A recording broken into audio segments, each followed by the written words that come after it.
I want to show you something really freaky.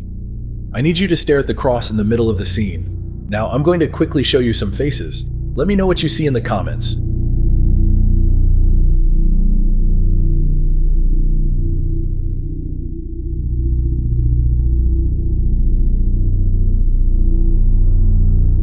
What you have just witnessed is called the flashed face distortion effect, one of the coolest and freakiest visual illusions you can see with your own eyes. Discovered in 2011, this effect happens when faces flash side by side on a screen in quick bursts. Here's the creepy part. When you focus on a point between these faces, they start to look like twisted, distorted versions of themselves, like something straight out of a horror movie. You might see huge noses, bulging eyes, and strange, exaggerated features that make each face extremely uncomfortable to watch. So what's causing this bizarre effect? It all comes down to how our brain actually processes faces. Normally, our brain is super fast at recognizing people and their expressions, picking up on overall patterns rather than focusing on every little detail. But when faces appear one after the other, the brain can't keep up with the whole picture.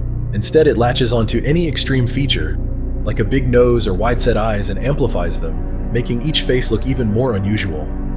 So why does this happen? Some scientists think this effect might actually be tied to evolution.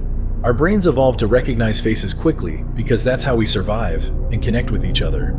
But to do this fast, our brains sometimes cut corners, which can lead to strange side effects like this one. It's almost like the brain goes, I don't have time to fully process this face, so I'm just going to guess based on what stands out.